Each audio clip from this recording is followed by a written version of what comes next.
The Client-Architect Agreement, a guide for professional architectural practice.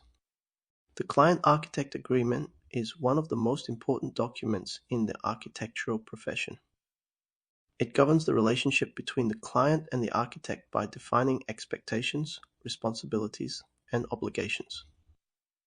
A properly structured CAA can help mitigate risks, foster a productive relationship, and lay the foundation for a successful project.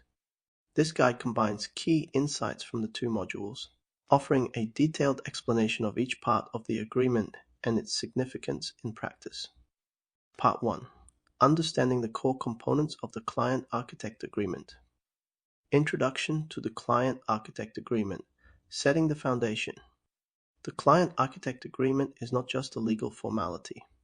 It is a carefully structured document that outlines the services to be provided, establishes payment terms, and defines roles and responsibilities. Its primary objective is to create transparency and trust, minimizing misunderstandings or disputes later in the project. An effective CAA can help both the client and the architect understand what they are accountable for, what can be expected during the course of the project, and how issues are to be handled when they arise. Why the Client-Architect Agreement is critical. It establishes clear communication about project objectives, timelines, and costs. It outlines risk management measures, ensuring all parties are aware of potential challenges. It protects both the architect's creative interests and the client's financial investment. Learning objectives. By thoroughly understanding the CIA, architects will be able to effectively negotiate and define their scope of work, align the expectations of the client and architect from the outset, identify potential risks and manage them proactively through detailed documentation. Core architectural services, defining the scope of work. Core architectural services, which form the backbone of the CIA, are typically divided into several project phases. These phases define the sequence of design and construction activities, ensuring a methodical approach to meeting the client's needs. Each phase requires careful planning, collaboration, and a shared understanding of objectives. Concept design, bringing ideas to life. The concept design phase is where ideas begin to take shape. The architect translates the client's vision into preliminary sketches and diagrams, focusing on feasibility and aesthetics. Key elements. Client brief development. Establishing a comprehensive project brief is critical. This document should capture the client's expectations, desires, and constraints in detail. It forms the foundation upon which all design decisions are made. Site analysis and contextual understanding. The architect will analyze the physical aspects of the site, its context, and relevant planning regulations. This assessment includes site orientation, topography, existing vegetation, access routes, and neighboring structures. Preliminary design and sketches. The architect develops a series of preliminary sketches that outline potential design solutions. These are refined based on client feedback to ensure alignment with their vision. Initial cost estimates. Preparing a preliminary budget estimate helps to align design ideas with financial feasibility. Architects should clearly communicate how project requirements and constraints impact costs. Example: when designing a new residence, the architect may create early sketches that incorporate the client's desire for an open-plan living space while considering site-specific restrictions, such as setbacks and allowable building height. Design development, refining the vision. The design development phase takes the initial concept and refines it, moving towards a more detailed and defined design. It is in this phase that the architect begins coordinating with consultants and developing more comprehensive plans. Detailed activities include detailed drawings and layouts. Architects prepare detailed layouts for the building's facades, sections, and key architectural features, enhancing the conceptual sketches to include specific materials, construction systems, and dimensions. Consultant coordination, engaging with structural, mechanical, electrical, and plumbing consultants, is crucial at this stage. Their input ensures that the design accommodates all necessary systems. Cost updates, With more detail comes the need for updated cost estimates. These estimates are refined to reflect the evolving complexity of the design, including material selections and system integration. Authority approvals, navigating regulatory requirements. Securing approval from local authorities is a mandatory step before moving into construction. During this phase, the architect prepares and submits documents for permits and ensures compliance with all relevant codes. Key tasks include finalizing drawings for submission. This involves incorporating consultant contributions and making any modifications required to meet planning or building regulations. Communication with regulatory bodies.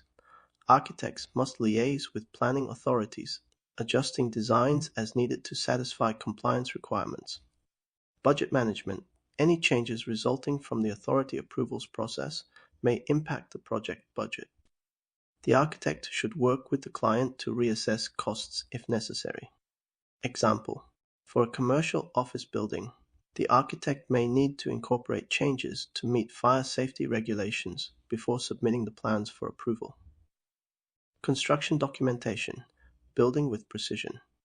The construction documentation phase is critical to translating the design into a detailed set of plans and specifications that guide the contractor during construction. Deliverables include detailed technical drawings. These include construction plans, elevations, sections, and detailing of architectural elements such as windows, doors, and staircases. Specifications, detailed descriptions of the materials, finishes, and construction methods to be used are provided to ensure that the builder understands the architect's design intent. Integration of consultant inputs. The architect works closely with all relevant consultants to integrate mechanical, electrical, and plumbing details, ensuring consistency across all drawings. Significance. Construction documentation must be precise as it will dictate every aspect of the construction process. Errors or ambiguities can lead to construction delays and costly rework. Tender and contractor selection, choosing the right builder. Selecting the right contractor is critical to achieving the project's objectives. During this phase, the architect prepares tender documents, manages contractor queries, and helps the client make an informed decision. Tender process. Issuing tender packages. This involves providing all necessary drawings, specifications, and schedules to contractors invited to bid. Evaluating bids. The architect reviews bids to assess their completeness, competitiveness, and ability to meet project objectives. Evaluations may include not only the cost but also the contractor's experience and proposed approach. Contract negotiation. The architect may assist in negotiating terms to ensure that the chosen contractor's proposal aligns with the project scope, timelines, and budget. Contract administration, overseeing construction for quality and compliance. During the construction phase, the architect plays a critical role in overseeing the building process to ensure compliance with the design and contract requirements. Responsibilities include site inspections, conducting regular site visits to ensure that construction is proceeding according to the plans and specifications. Payment certification, reviewing the contractor's progress claims and certifying payment based on work completed. Managing variations, assessing and approving variations that arise during construction, whether due to unforeseen site conditions or client-requested changes. Defects liability. After construction, the architect conducts inspections during the defects liability period, ensuring all outstanding issues are corrected before final certification. Additional architectural services, beyond the basics. Some projects require services beyond the core stages of architecture. These additional services are valuable for clients with specialized needs or complex projects, and they are typically negotiated as separate items within the CAA. Examples of additional services. Feasibility studies. Before beginning a project, clients may need an assessment of whether it is financially or physically feasible. This involves site investigations, zoning research, and budget evaluations. Existing conditions documentation. For renovation projects, documenting the existing site conditions is crucial. This often involves measured surveys and extensive documentation of current systems and structures. Visualization and presentation materials. Providing 3D renderings or virtual walkthroughs can be helpful for client presentations or marketing purposes. These materials are particularly valuable for projects involving external stakeholders or public audiences. Sustainability consultancy, offering guidance on energy efficiency, material choices, and carbon footprint reduction, helps ensure that the project aligns with current environmental standards and client values. These services can add significant value and help ensure that the project not only meets immediate needs, but also contributes positively to the broader context. Cost and fee structures, aligning services with budget. A critical element of the client-architect agreement is determining the project's cost and establishing a transparent fee structure. Understanding the nuances between various cost components helps ensure clients are well informed about the financial aspects of the project. Total project cost versus cost of works. Total project cost. This includes not only the cost of construction, but also all associated expenses, consultant fees, permits, legal fees, furniture, contingencies, and GST. Cost of works. The cost of works is the net construction cost, excluding fees and additional project-related costs. Types of fee structures. Percentage fees. The fee is a percentage of the construction cost, providing a flexible approach that adjusts with the project scope. Lump sum fees. A predetermined fixed fee is set for the entire scope of work. This method offers predictability, provided there is a well-defined project scope. Hourly rates. This fee model applies to undefined or ongoing tasks where the scope may change significantly, such as client-initiated variations or additional consultancy work. Establishing realistic timeframes. Timeframes for each phase should be established based on practical assumptions. External factors, such as delays in obtaining planning permits or client approvals, can significantly affect project schedules, and these uncertainties should be communicated clearly to the client. Part 2. Administrative and legal considerations in the CIA. Intellectual property rights, protecting creative contributions. Intellectual property in architecture involves both copyright and moral rights. These rights protect the architect's creative contributions while providing clients with the necessary permissions to use the design. 1. Copyright. Architects retain copyright ownership of all drawings, designs, and documents. Clients are typically granted a non-transferable license to use the designs for the construction and maintenance of the project. This license ensures the client's right to use the architect's work, provided all fees are paid in full. Revoking licenses. If the client fails to meet payment obligations, the architect has the right to revoke the license, thereby preventing the use of their designs. 2. Moral rights. Moral rights ensure that the architect is appropriately credited for their work, regardless of how the design is used or modified. These rights also protect the architect's reputation by preventing any modifications that could harm the integrity of the original. Design without the architect's consent. Special cases. In certain situations, such as government or institutional projects, the architect may transfer copyright ownership. This transfer should only occur after appropriate remuneration is negotiated and formalized in the CIA. Insurance requirements, minimizing risk. Professional insurance is crucial for managing risks associated with architectural practice. It protects both the architect and the client, providing a financial safety net in the event of unforeseen issues. Types of required insurance. Professional indemnity insurance. This insurance provides coverage against claims resulting from professional negligence, errors, or omissions. It is a requirement for all practicing architects. Public liability insurance. This insurance protects against claims by third parties for accidents that occur during the architect's site visits or due to their work. Workers' compensation insurance. Required to cover any injuries that employees may sustain while working, ensuring that all practice staff are adequately protected. Importance. Insurance requirements must be clearly stated in the CAA to ensure compliance, and to protect the architect from financial exposure. Related to professional activities. Obligations of clients and architects. Responsibilities defined. Client responsibilities. Clients play an active role in the success of a project. Their obligations include timely provision of information. Providing accurate site data, including surveys, is critical to avoid delays. Decision making.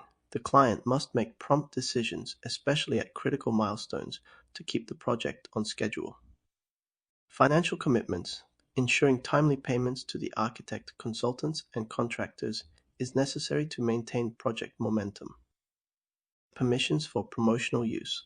Clients are often required to grant the architect permission to use completed project photographs for marketing purposes.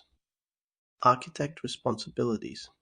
Architects must execute their duties with professional diligence, adhering to the terms set out in the agreement. Key responsibilities include consultant coordination, managing inputs from multiple consultants to ensure that all aspects of the project work harmoniously. Communication and documentation, maintaining clear records of all decisions, variations, and discussions is critical for transparency and accountability. Risk management, identifying and mitigating risks as they arise, is part of the architect's role. Ensuring that the client is informed and protected throughout the project lifecycle. Dispute resolution mechanisms in the CAPE. Disputes are not uncommon in complex projects. The CIA should outline a clear path to resolve disputes that balances both parties' interests. 1. Direct negotiation. Initially, the architect and client should attempt to resolve issues through direct discussion, focusing on collaborative problem solving. 2. Mediation. If direct negotiation fails, mediation involves bringing in a neutral third party to assist in reaching an agreement. It is typically a less formal and less costly alternative to litigation. 3. Litigation. Litigation is a last resort, reserved for when all other avenues have been exhausted. It involves legal proceedings where a judge or arbitrator makes a binding decision. Termination clauses, ending the agreement fairly. Termination provisions in the CIA protect both the architect and the client, detailing the process by which either party can end the agreement. Termination process. Notice period. A typical CIA includes a 30-day notice period to allow both parties to settle any outstanding obligations and prepare for an orderly conclusion. Final payments and documentation. The architect must provide a final invoice for completed work and prepare any necessary documents for handover. The client is required to settle all outstanding fees before project closure. Termination scenarios. For cause, either party may terminate the agreement if the other fails to meet their obligations, such as non-payment or failure to deliver agreed services. Without cause, either party may also terminate without specific cause, provided the appropriate notice is given and all financial obligations are met. Conclusion. The Client-Architect Agreement as a foundation for success. The Client-Architect Agreement serves as the foundation for every architectural project. It ensures that roles, responsibilities, costs, timelines, and deliverables are clearly defined, protecting both parties and fostering a collaborative environment. By thoroughly understanding every component of the CA, from intellectual property to dispute resolution, architects can deliver high-quality projects while managing client expectations and mitigating risks. This comprehensive approach paves the way for a successful, transparent, and professionally rewarding experience for both clients and architects.